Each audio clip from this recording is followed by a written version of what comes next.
Hey everyone, welcome to the Matt Hilton Show. We are live and we appreciate you tuning in today. If you're tuning in on Facebook, the Matt Hilton Show, please like and share on your page. And if you haven't subscribed yet on YouTube, please do so. And you can like and share that as well. And leave some comments on today's show. So today's guest is Katie Guerrero. She is a branch manager and a mortgage loan officer. And she is the host of an Emmy-nominated talk show called American Dream TV. So welcome, Katie. Thank you. Yes. Thank you.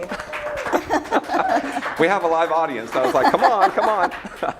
So Katie, thank you for being here today. Thank you for having me. I appreciate it. Yeah, you're so welcome. So let's talk about the show.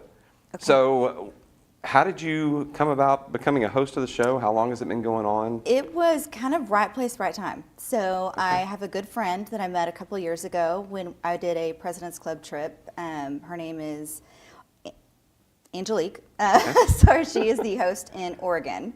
And they were looking for somebody in Texas, and she called them and said that she had somebody that she wanted them to look at, and they gave me a call, and one thing led to another, and I did a couple casting calls, and here we are. So we just filmed our first segment, and it should be airing in the next couple weeks. Oh, fantastic. So where can people tune in? Right now it's going to be on your local channels, so Fox, CBN. They do reruns on the Travel Channel in Bloomberg, but that's in the future. That's in the future. Mm-hmm. Okay.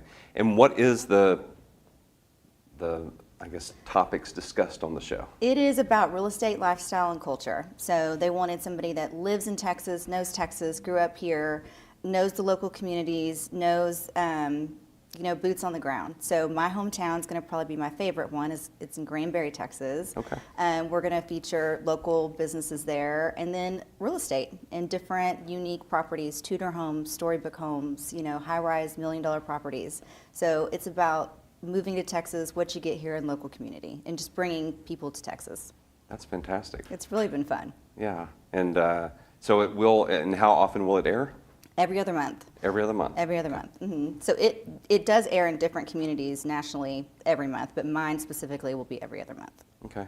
And you have taped a show or two? Yep. Yes? Your guests that you've had on, how has that been? It's been incredible. My very first one was Nick and Sam's. Okay. And so Samir Durander, he was just phenomenal. I think I couldn't have gotten anybody better for my first guest. He just made me feel at home, at ease, right off the bat. He's an incredible chef and author. He gave us all the food that day that he had cooked and prepared. And I mean, this table was ginormous. And he, like steaks, huge steaks. We filled my back of my pickup truck with just food. It was amazing. So he gave us everything there, cake, I mean, the whole 9 yards. It was amazing. Wow. And the second place we filmed, we were supposed to have a high-rise. That one got canceled a few days before. So we went to a new construction property in University Park, still under construction. It was supposed to be clean that day. It wasn't. So welcome to show business. We had the whole crew like sweeping and cleaning and trying to get it all ready. But all in all, it was one of the best days I've had in a very long time. The energy is great. Filming, it's so much fun. It really is. It is so much fun. It's just different, and we had a blast. So it's something that I never thought I would be doing, and that I really enjoy. So tell me about something canceling 2 days prior to show. Like, how do you? We've had guests cancel here too, and I know how we handle it. But how did you handle that? I mean, it is what it is. You I'm in real estate. You got to pivot and move quick, So we just kind of rallied together and said we got to find somebody else quick, and luckily we did, and we pulled it off. And like I said, that morning, even though the house that we were supposed to film at was crazy dirty, I mean, we just pulled it together and made it work. Yeah. So you just do what you got to do. Do what you got to do. That's Welcome right. to show And business. the people who are viewing or listening don't know They any don't even different. know. Right? Yeah. That's the fun part of it. Yep. So tell me about growing up in Granbury. Grew up in Granbury, Texas, little bitty town, not so little anymore. It's about 45 minutes, I want to say south of Fort Worth. I don't know my directions. It's pretty sad. It really is, but I really don't. But I know it's near Fort Worth. and she's in real estate now. And I'm a real estate. I do numbers. I add for a living. Right. But grew up in Granbury. It was awesome. Little bitty town. Went to high school there, elementary school there. Met my husband there. Our backyards met growing up. Really? So, yes. Oh, And that's great. we still hang out with all of our friends from there. We actually are doing a VA loan for one of our friends right now Okay. from Granbury, and went to see the Rangers game with them the other night. Yeah, That was nice. that's great.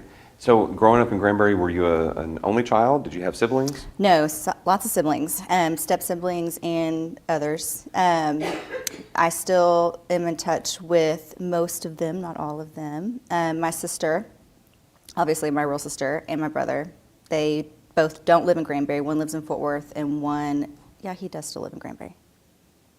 Okay. Sorry, I had to think about that. That's They're kind of all over the place. You have a favorite childhood memory of growing up? Oh, favorite In childhood Granbury? memory. I do. I guess one of my favorite memories of growing up in Granbury would be with me and Alex, my husband. Just you kind of put me on the spot there. When we were in high school together, we all joke about me being like the ugly duckling because I had bright red hair, buck teeth, kind of knobby knee. I really was not the cutest thing in the world. And I used to follow my husband around and all his friends, and practically I just wanted them to hang out with me so much. Didn't really pay attention to me until I got into high school, and I developed a little bit. One day, him and his dad were in the backyard, and our backyards were met. And I think I was out there tanning in this yellow bikini, and his dad was like, "Hey, mijo, look at the girl next door over here. She's out here tanning." And I was cracking up, and now I can And see now him they're all cracking cracking up up, yeah. because I just will never forget that moment, just laughing and being like, "Now you notice me, don't you, Big Daddy over there?" So did you hear him say that? Oh yeah. Oh, yeah, okay. Yeah, they were not quiet. Oh, that's great. Yeah, so it was fun. I mean, it's really great looking back at all the memories that we had, especially when we were kids and we weren't dating, and it was just like us doing random things growing up in the 80s and going and swimming in people's pools and Yeah. driving around. There wasn't anything to do in Granbury, nothing. So we just hung out all the time, and it was awesome. Yeah, because that was a few years ago, right? So, yeah, Granbury has grown a lot over the Yeah. past, 10, 12, 15 Big years? time. But yeah. So going back to that period, I just have a follow-up question as far as how did you know that your husband was the one? I mean, y'all grew up together. Like, how did you know? I knew pretty early on. I mean, there was never a question for me in any way. I mean, he was just the one. He always was for me. We dated after high school. We were best friends first, and I think that helped. I was madly, madly in love with him. We went our separate ways after high school, and we dated for a little bit. I was the one that was ready to get married and have babies and move on. And he was like, maybe pump the brakes a little bit. And we did end up splitting for a while. Came back together, and it was like we had never been apart. I mean, as soon as we saw each other, we've been inseparable ever since. So Right. I think that we needed that time apart because we had to grow and figure out who we were. And we would not have made it if we didn't have that time apart. So now that we're back together, we are the couple. We've watched all of our friends get married 1 time, 2 times, sometimes 3. And we're the ones that we're steady and still hanging on. Yeah. So what I heard you say is it's important to be friends, right? And then if that is a person that you connected with early on, it's a good idea to maybe separate for a little bit. Absolutely. Yeah, I mean, I think for us it was a good idea. I mean, we really did have to figure out who we were as individuals, and we hadn't really done that. I mean, we were 17, 18 years old. Growing up in a small town, Granbury was all we ever knew, and he was really all I ever knew. So I had to spread my wings, and so did he, and it was a good experience because now we know what was out there, and now we know what we have. And so we are really, really lucky. We really are. So as we move forward in your life, when y'all split after high school, did you go to college? Nope. What did that look like? I never did. I never No? went to college. I had no desire. I just wanted to get the heck out of Granbury as fast as I could. I ended up working at Hooters. Okay. And it was my college experience, really. I mean, it was just bunch of girls. They were all like my sorority sisters. I was about to say you probably had to pledge in order to Oh get my into gosh, the group. it was so much fun. I ended up opening 9 different stores all over the state, and it was just a blast. We had some of the best times of my life during those couple years. We still all hang out once a year. We all get together. Okay. Granger Smith is one of my girlfriends from my Hooter days. Amber Smith, her husband, and he's a big country singer, and he just retired. So we usually go to Billy Bob's and watch his concert, and still all get together, and we're all wild. Now we're all moms and married, but we have our one wild night. Alex went with us this time, and now the husbands go. And but it was a great period of my life. So looking back at your experience, working at Hooters and opening, do you have a story that stands out that I don't know if it's appropriate that to share? long of a show. I don't know. I mean, there are so many good stories. I don't know if there's one specific that I could remember. There's too many. Too many. We just had a really good time. That's good. So as you went, I would assume with a chain like Hooters, when you would go open a store or a restaurant, like there weren't any mess ups along the way, right? It went along without a hitch. You opened the store and... Open the stores. We would hire the girls. Some of the crazy things you don't think about, like we would have to teach them how to wear their pantyhose and like how to do their makeup, and there was like an inspection every single day, and how to put the napkins on the table and open the ketchup bottles, and just quirky, girly. It was very girly business, but it was fun. Yeah. When did you know that you wanted to get into the mortgage business? I happenstanced into the mortgage business. So I was back again working at Hooters at 25. I had left for a while, and I was doing other things. I went to Sears, Dillard's, tried all different kinds of things, and to get a real job. Everybody outgrows those shorts at some point. And I was pregnant with Noah and couldn't find a job. I just couldn't find a job after, I moved to Dallas. And I was like, you know what? I could probably fit in those shorts one more time. So 25 years old, stuck them back on one more time. And a girl that worked there with me, her mother worked at Bank of America. And she said, hey, my mom is hiring. She wants you to start working at Bank of America. It's minimum wage. I think it was like $10 an hour back then. And I'm like, anything to get me out of these shorts. I'm too old for this. I can't do with these teenagers anymore. So that was my start into banking. And I loved it. I really did. I hope I'm not rambling. No. I know we talked about me. No, you're good. I can ramble You're good. because I can talk your ear off. I'll give you the signal. But when I got hired at Bank of America, it was 2007, 2008. They had just taken over Taylor Bean and Whitaker. The phones rang off the hook. It was an incredibly crazy time. I had no idea that wasn't normal. But I loved it because I was able to help people. People were calling in. They were needing money for their 203K loans, and that's the department I worked in. And I felt like I made a difference. I was one of the people that worked at Bank of America that treated people like people and not like paper. And that was really important to me because I watched other departments transfer them and not care about them, and they just really kind of passed their files along like they didn't have any responsibility for it or any accountability for that person behind that file. And so I think that's where my passion for banking came into play, where I was really passionate about making sure that person was heard and seen. And that's where I got my start in banking. And then Alex had a good friend that was at a mortgage company that wanted me to come interview for that mortgage company. And I didn't really have any hope of it. Like, I didn't think it was going to be my next move. But I had this like almost kind of fantasy in my head where I would drive home, and it was an hour drive, my hour drive commute. And if I ever was going to interview for like this big job, I already had it in my mind, like what I was going to say and what I was going to do. And when I went and interviewed for this job, I really wasn't nervous. I did the same fantasy interview in my head for them that I'd done for years in my car, and it ended up working out. And it was the best interview I ever did. It was the best one I ever gave. And I guess the rest is history. And I started working there and worked my way up. What were some things that you would tell yourself, or how did you practice in that fantasy interview? I think it was almost like I didn't go to college. I had very little education.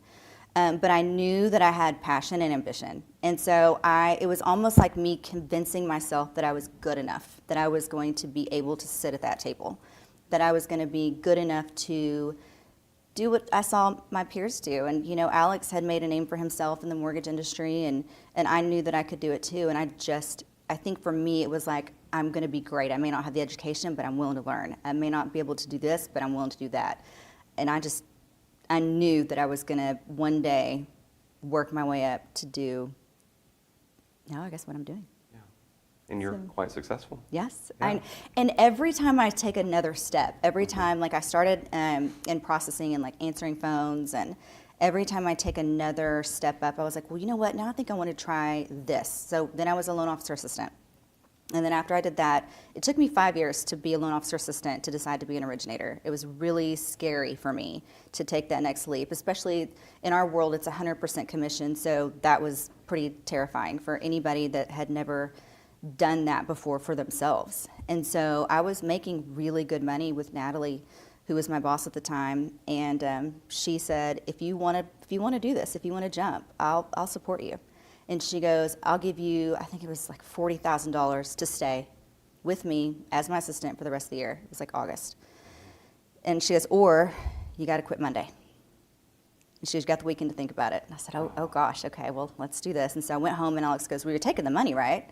You know, my best friend at the time was like, you're taking the money, right? Like, and I said, no. I said, I already have all the tools I need. I was like, if I'm going to work half as hard for me as I do for her, I'm going to make it, and I'm going to do this. In my first year, I did like $9 million that just short period of time. And then the next year, I blew my own goals out of the water.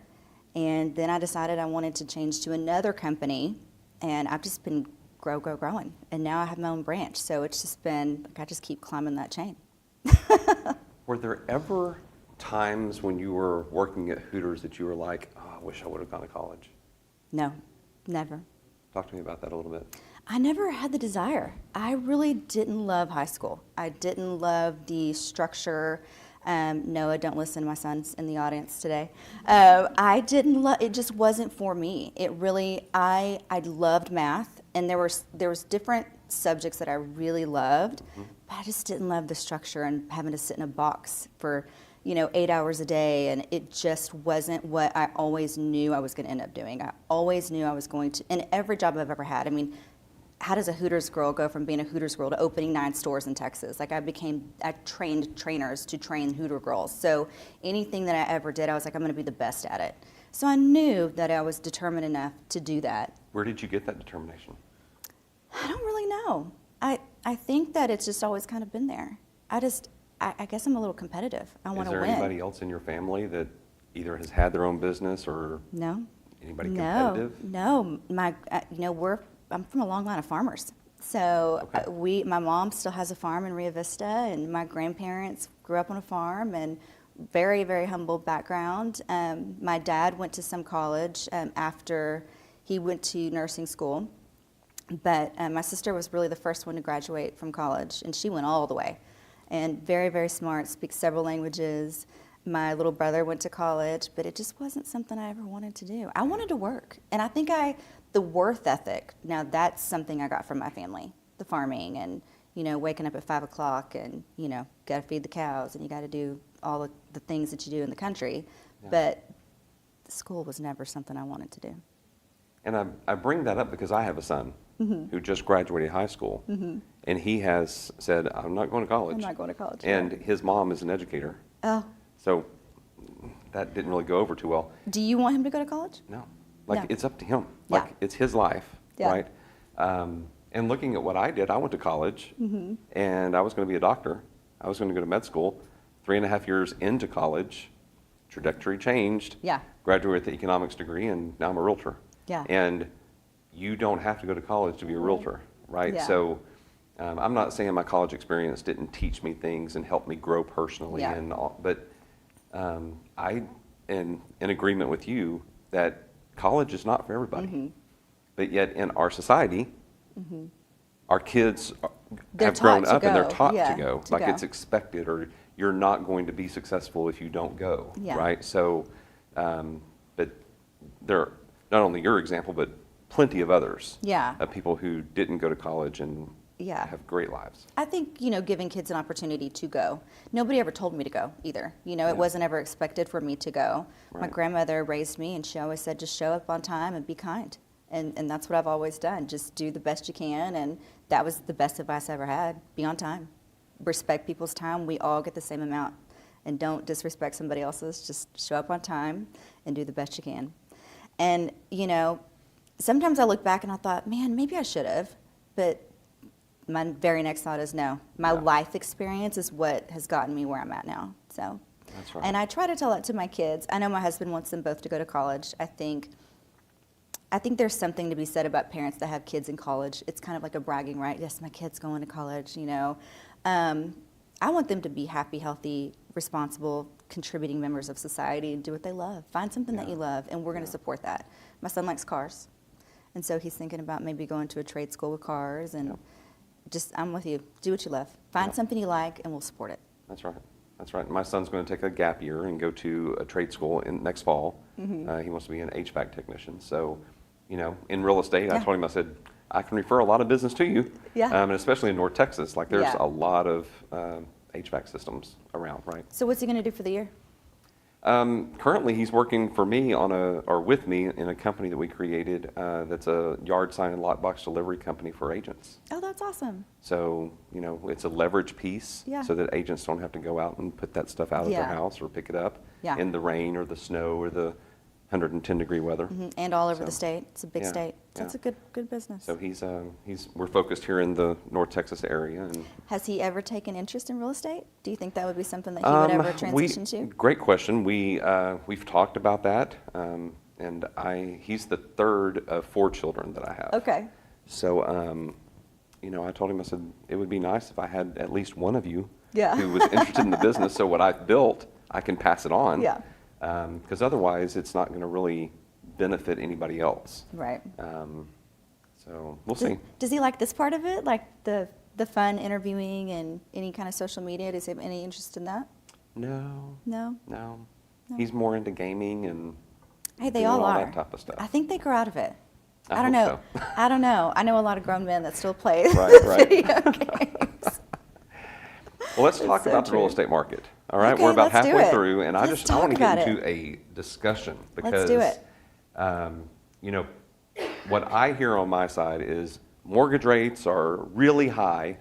They're not really high, everybody. Yeah. But anyway, compared to 3%, I guess they're high. But Mm-hmm. Right. compared to the late 80s when they were 18%, not so high. Not so high. But yeah, there's not enough inventory. There's not this, that, and the other. And as I told you before the show, I just view it as it's a different market. It's a different market. I've just got to go find business in a different way. Yep. Because people are buying, they're selling, and as my real estate coach told me, Dusty, shout out to you, is that until you look on the MLS, the multiple listing service, and you don't see a new listing and you don't see a closing happening, everything's okay. Yeah. That's smart. The yeah. point where That's you great don't advice. see any new listings and no closings happening, then something's wrong. Right.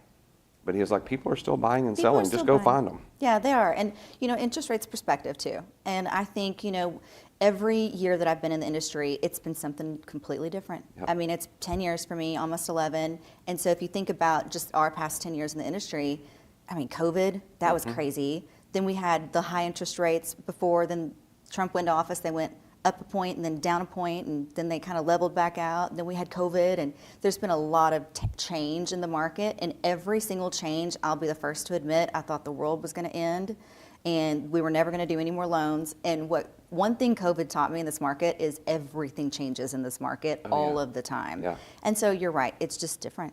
It's different. Rates are higher than they were last year.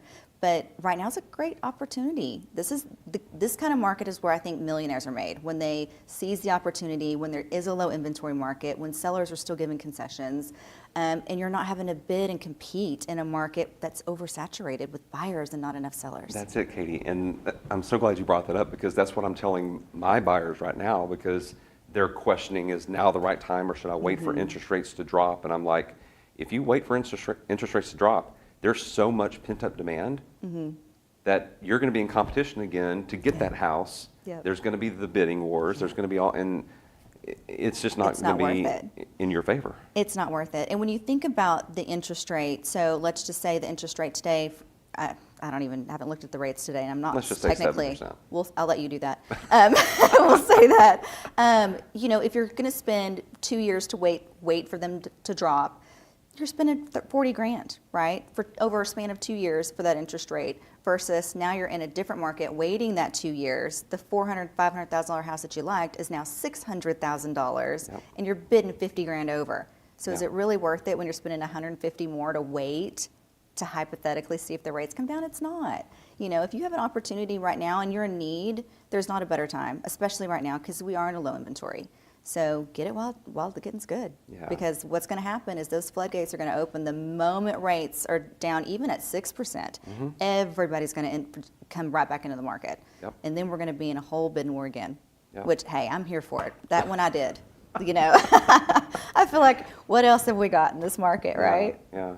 So what are some tips that you would give our viewers and our listeners today on buying a house? What's the first step they should do?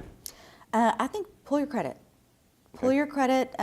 Know what your budget is. I think that's so incredibly important. Talk to your real estate agent. Find one. Matt Hilton's a great real estate agent. Thank you. Definitely find a real estate agent and figure out what your budget is. The budget today is a little bit, it's on the top of everybody's mind. Everybody's paying more for groceries, they're paying more for gas, so budget is the most important thing. Find out what you can spend before you start looking for a house, and that way everybody's happy and it's a better experience. So what is the best way, Katie, for them to determine how much they can spend and what products are out there? Who should they contact? They should contact Katie Guerrero, There we go. their mortgage lender, and have me pull their credit and look at it and establish a budget with them. Yeah, because that's what I tell my buyers, right, is the very first step is to contact a lender. Like, find out what your budget is before we start even looking, before you even look online, which I I know agree. by the time they contact me, they've already been looking, right? Yeah. So, but I'm like, before we go out and look, I don't want to disappoint you. That's one thing Yeah. I don't do with my clients is disappoint. Yep. So I don't want to set it up at the very beginning of disappointing you when we go out and look at $600,000 houses and you Right. can only afford 500, Right. or that's all you qualify for. So yeah, that's the first step is to contact a lender. And it's challenging, I think, for people. And do you find it where people don't do that and where they do window shop too much and they think they can afford the $600,000, $700,000 house, and then by the time they get to a lender and they get to you, they never buy. Yeah. It's almost like they never buy. So you're right. It's Definitely the establish that budget paralysis by analysis or whatever it's called. Yep. Yeah. Analysis paralysis, yeah. Yeah, they analyze everything and then they find out what they can do and then they're paralyzed. They're like, they no, just yeah. yeah. We see that a lot. And no matter what you say at that point, It's not going they're to change just, their mind. Very Yeah. true. Yeah. Very true. So what are some things that you have in your toolkit that you use to go find business? We talked about it's a different market. You've got to find business differently than you did before because Yep. during COVID and a year or two after, it was Easy. kind of easy, Low right? hanging fruit, yeah. It it was was very your low. Your phone was always ringing. Yeah. So now it's not. And now it's not. So what are you doing? What are your agents that you work with do? I think networking, and we're all getting back to the basics. We're all doing Yep. the things that we were taught in mortgage school. All of the coaches that I talk to are like, you know what, you have to pick up the phone now. It's not going to ring anymore. You have to go out there and find the opportunities. And thank you for having us here today. This is an opportunity. We're definitely going to try to leverage this, and we appreciate it so much. And just being able to make these kind of connections and get the word out is important because I think it gives you your own personal branding in your marketplace and helps you network, and that's what brings awareness for what the first step is in lending and buying a home. And that's really what we're doing, is just trying to be on social media as much as we can, leverage the show as much as we can, and meet as many people as we can. Yeah. And just get the word out that it's okay to buy right now. Don't listen to all the bad stuff on the news because right now is a good opportunity. Yeah, and in real estate, just like politics, we're not going to get into political discussion, but real estate is local, right? I mean, we could listen to what is being said about real estate nationwide, but True. that's not going to help at what's happening Right. here. And it's very different markets all across the nation, and you're absolutely right. And just getting good information from people that are experts in the field, I think, is important too. Yeah, for sure. For sure. Okay, anything else you want to say about real estate and lending, or how can they contact you? Definitely go to my Facebook page, Katie Guerrero, and they can contact me there. I also have a website. I just redid it yesterday, so I don't have that information right now, but they can all get a hold of me through Facebook. Okay, fantastic. Let's talk about a little bit more about your life. I read in your bio that you sent that your passion is to share your story. Yep. So is there part of your story that we haven't touched on today that you'd like to share with people? I think definitely my story is just the fact that I didn't go to college, and teaching what I know and educating people in what I know. I never thought being a home buyer was anything that I could ever do personally. I never thought that I would be in a position to be a branch manager of my own mortgage business. I never thought that for myself. And so when I finally changed my mind and decided that I was big enough, and I listened to myself, and I think that that's my story, is to help inspire other people. You can buy a house, let me show you how. You can go to college if you want to. I can also show you how. If you don't want to, let me help you. Let me inspire you in any way to be the best and highest version of yourself every single day.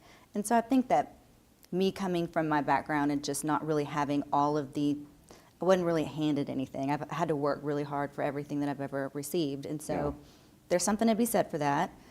But there are opportunities out there. You just got to go find them. So what life lesson can you share with those that are tuning in today that you've, not talking about not going to school, but is there something else that you can share with our listeners? My life lesson. Don't always judge a book by its cover. Sometimes the things that you think are setbacks for you may be the most beautiful thing that ever happened for you, not to you. And I have an example of that. I knew one of a close friend of ours, when I first got into this business, actually asked me how much I made at Bank of America. And I said, I'm making $10 an hour. And he was like, oh, that's great. That's good. He's like, do you have health insurance? I said, yeah, I do. And he was like, oh, man, I would keep that job. I wouldn't step outside that box or go for anything else. He said, that's about as good as it's ever going to get for you. And it crumbled me and devastated me. But I wouldn't be sitting in this chair today had he not said that to me. It was almost like, let me show you who I am and what I can do. And so I would tell people, sometimes things don't always happen to you, they happen for you, and you can turn a bad situation into something really beautiful. That would be my advice. Yeah. Makes me think, just something that I heard as well is that our life is like music. There are high notes and low notes. If we went through life and all we heard was the high notes, if we stayed in that high moment, it would become very annoying. Yeah. I mean, think about high pitched. Yeah. I mean, True. if you go through and you hear, it's like, oh my gosh, and if you heard that all the time, if that was all that was happening. And then the low notes is where growth happens. Absolutely. Right? I mean, that's where you learn who you are. Who you are. And you find your worth, right? And you believe in yourself, right? And then in music too, there are these things called pauses. Yeah, sometimes it's okay to be still. It's okay to pause and just go reset. Yeah. Like for me, going on a trip gets me to where I reset. Yeah. And then I can come back and give my 100%. business and everything 100% that I need to. But if I Do you just make go, time? go. Do What's you that? allocate time like once a year, every 6 months? How often do you do that? Girl, I went 8 times last year. Good for you. So, and last year was But my sometimes you need to and you have best to. year. Yeah. So I'm like, is there a correlation between going on trips? Yeah, it's and happiness. it is happiness. It's happiness. It's joyfulness. It's energy. It's right? putting your happy energy out there. Yeah. Well, good for you. I'm So- glad that you realize that, because I think that is a life lesson too. Yep. Sometimes your good energy makes energy attract to you, and that's Yep. why it was your best year. Yeah, and one thing that I was taught too early on in my real estate career is you have to plan those out first. You have to plan out your vacations first.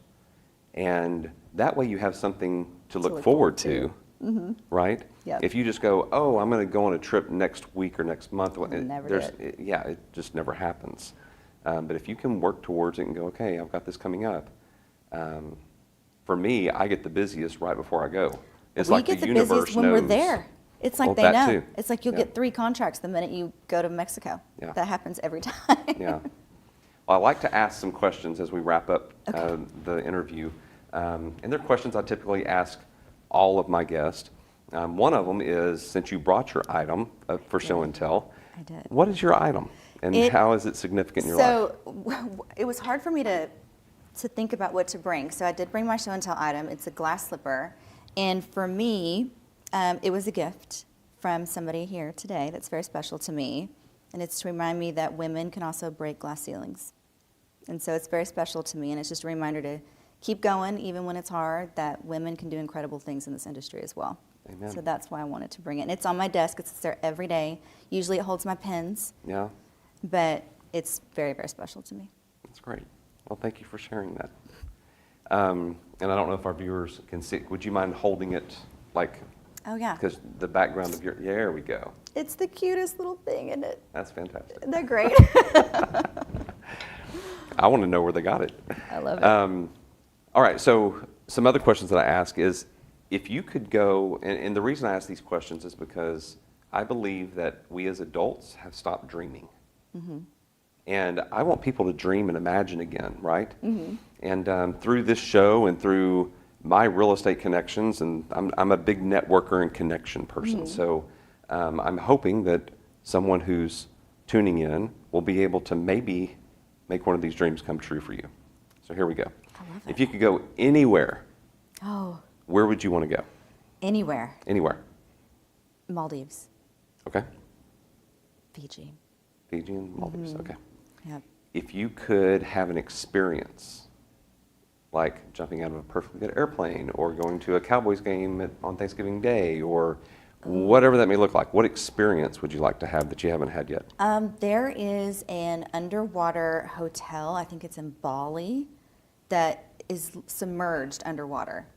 I think that would be one of the coolest hotels to ever stay in. Wow. And Okay. you can see stingrays and all kinds of incredible, like it's in the ocean. And you sleep. I mean, and you it's a hotel, sleep so there, you sleep there. Okay. and you just watch the fish. I think that's incredible. So that would be a really Until a cool. shark comes up and. And No, then I'm that joking. would be a little scary. But how cool would that be? Yeah. So I think that'd be a really cool experience. Okay, that's great. And a person that's living that you'd like to meet. Madonna. Okay. Madonna. Tell me about that. I love Madonna. I think she's different and just something kind of different about her. I would love to meet Madonna. Okay. This And is you the probably first- listened to her music growing up. Listened to her music growing up. My mom listened to her music growing up. We were listening to her music on the way here. She's just different. And I just Yeah. think that she'd be somebody very interesting to me. And I would love to be able to say, I met Madonna. That'd There we be go. just kind of cool. Cool. Well, as we wrap up, is there anything that you wish I would have asked you that I didn't? You know, I didn't know what to expect today. This has been fun. So no, I think we had a great conversation. I do too. And I really I do too. appreciate this opportunity. Oh, you're so welcome. much. You're It's so been welcome. Fun. All right, fantastic. Well, y'all, this is Katie Guerrero, and she is, again, how can they contact you? And my Facebook page, Katie Guerrero. There we go. Right. Facebook page. Yep. Yeah, her marketing manager saying yes. yeah. Yes, that's it. All right, fantastic. Well, y'all, thank you for tuning in. And if you haven't yet, please like the Facebook page, The Matt Hilton Show, or go, if you're watching on YouTube, please subscribe and like it as well, and leave a comment on today's episode. Thank you all for being here, and remember, next week we're going to have another fascinating person telling their inspiring story. Take care, y'all. Bye.